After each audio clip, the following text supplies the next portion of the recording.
about the commonalities of how that is assessed? Is it, he's rolling out of bed early and running 8 miles. He's showing proficiency in school. He handles himself well socially at parties, isn't drinking too much, but knows when, obviously they're integrating multiple cues. The brain is a complex place, Yes. but is there any information about what those variables are across cultures? Yeah, well, I think that there's been less attention to that, so that's a great question.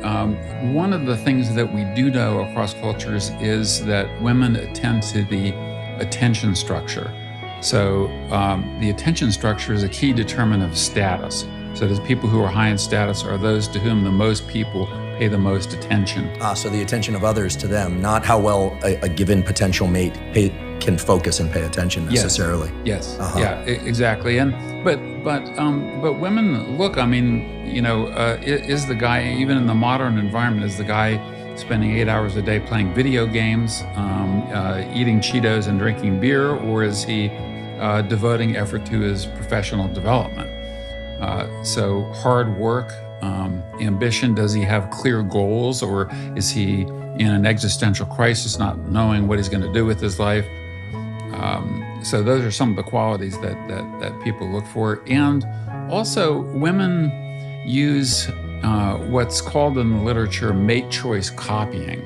And this is related in part to the attention structure. That is, guys who have passed the filters of multiple women, those are pre-approved men. So we've done studies where you just take a guy, photograph him alone, versus take the same guy, put an attractive woman next to him, or put 2 women next to him, and women judge exactly the same guy to be much more attractive if he's paired with women than if he's not. And some guys exploit this in the modern world by hiring wing women to go with them on dates and so forth. Oh, this is my sister, or a former girlfriend, or whatever. But you're correct in that women use multiple cues to assess these things, and they change over time. In the modern environment, even things like the attention structure. Does this guy have 1 million Twitter followers or 3 Twitter followers? That is an index of the attention structure, and hence the status of the guy within the broader community.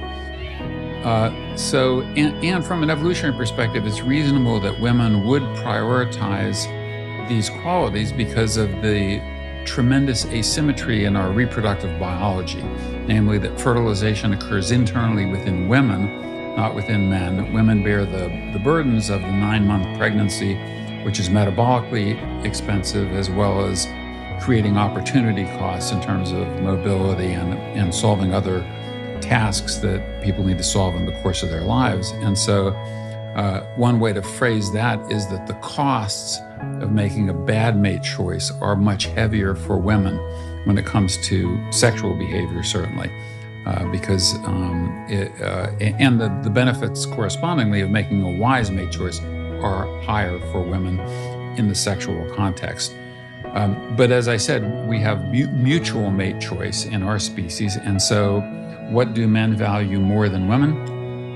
Physical attractiveness. They rank that as a more important criteria than do women about men? Yes. Yeah, exactly. Consistently across cultures. Consistently, and it's not that women are indifferent to it. So women do pay attention to a guy's physical appearance, his fitness, and so forth. And guys are actually off base in thinking that women prefer more muscular men than they actually do. So like in Muscle magazines, these men with bulging biceps and so forth, women don't find that especially attractive, but they do prioritize fit men, a good shoulder to hip ratio, and other qualities of physical appearance, as well as things like cues to health.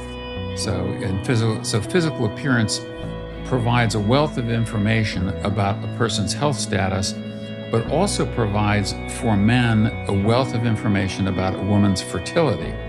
her reproductive value. Now, not that men think about that consciously. I mean, men don't walk down the street and see a woman and think, oh, I find her attractive because I think she must be very fertile.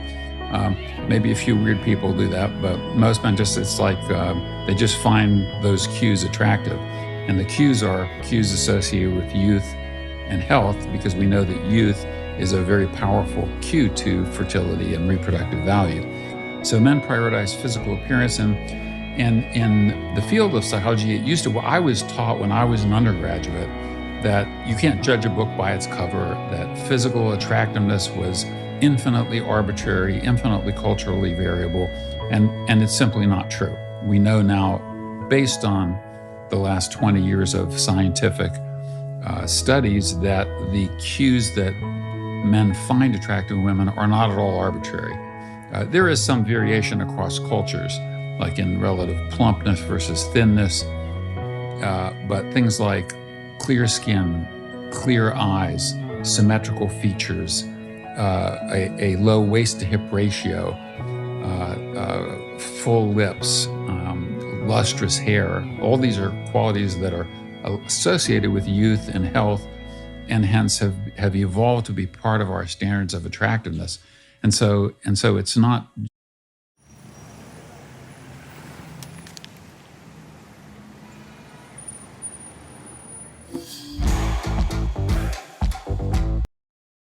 just that men are these superficial creatures who evaluate women on the basis of appearance. There's an underlying logic to why they do so. And as I said, relative youth, this age thing is one of the largest sex differences you find in long-term mate selection, with women preferring somewhat older men and men preferring somewhat younger women. Is there a consistent age gap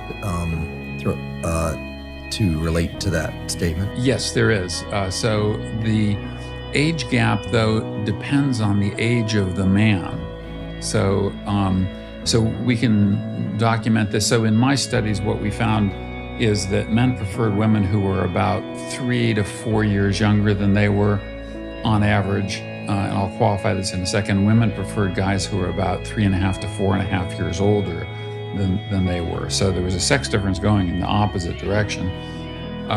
But as men get older, they prefer women who are increasingly younger than they are.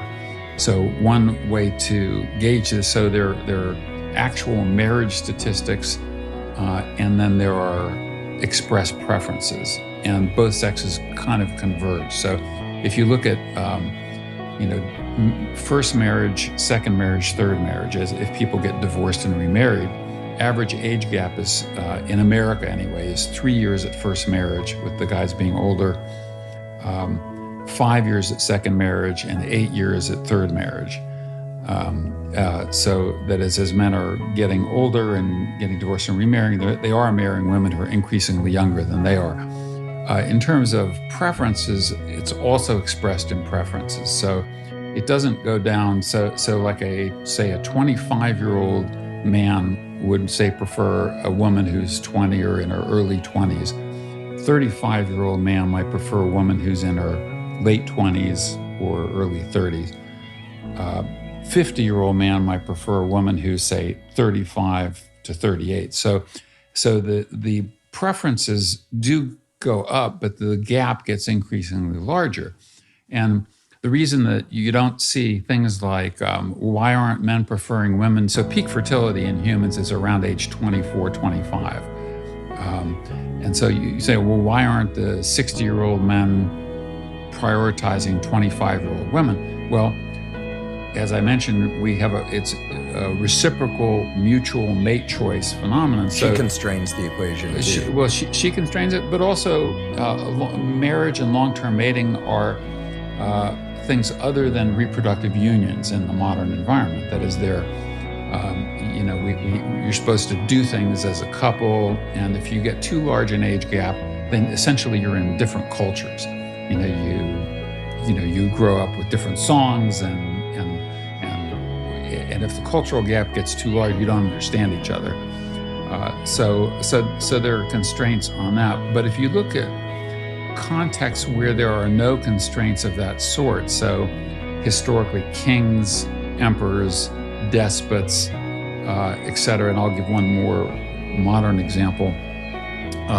They basically prefer young, fertile, attractive females, and if they have harems, they stock the harems with those and then circulate them out when they're 30 and so forth. And so if you look at marriage systems that are unconstrained, then the preferences are more likely to be revealed.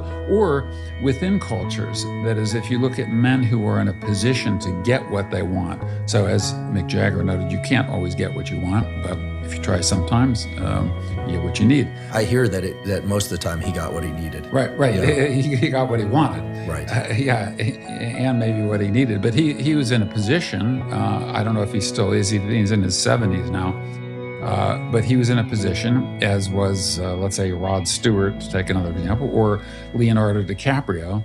If you are a male who's in a position where there are thousands of women potentially available to you, and you can have your pick, then you see that clearer expression for younger females. There was a chart that was floating around the internet of the girlfriends of Leonardo DiCaprio as he got older. So he's getting older and older, and the graph of the age of his girlfriends, it basically stayed the same. It was in the early 20s or so.